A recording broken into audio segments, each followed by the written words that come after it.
Saroj Pande. Thank you sir. माननीय महोदय, मैं आज छत्तीसगढ़ में स्थित कोरबा में भारत एल्यूमिनियम कंपनी की ओर सरकार का ध्यान आकर्षित करना चाहती हूं। भारत एल्यूमिनियम कंपनी आज भारत देश की सबसे महत्वपूर्ण कंपनी है और सबसे बड़े उत्पादकों में उसकी गिनती होती है।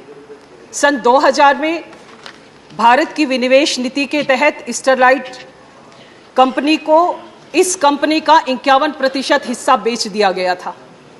आज 51% उसकी हिस्सेदारी है।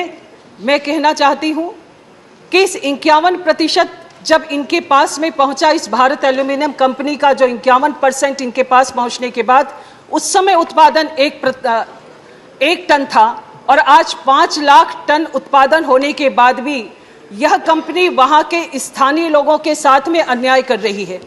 इस कंपनी का जब विस्तार हुआ तो विस्तार में जो जमीन था उस जमीन पर भी इनका कोर्ट में, आज सुप्रीम कोर्ट में विषय लंबित है। इन्होंने स्थानीय प्रशासन को अंधेरे में रखकर जमीन का आवंटन कराया।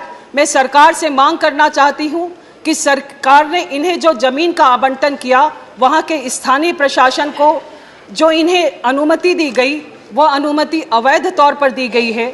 स्थानीय लोगों को उसका कोई लाभ नहीं हो रहा है और इस कंपनी की जांच होनी चाहिए। इसके साथ ही साथ वहां पर जो स्थानीय लोग हैं, वहां के लोगों को ITI के तहत ये प्रशिक्षण देते हैं। प्रशिक्षण देने के बाद उन्हें काम पर नहीं रखा जाता, उन्हें काम पर से हटा दिया जाता है।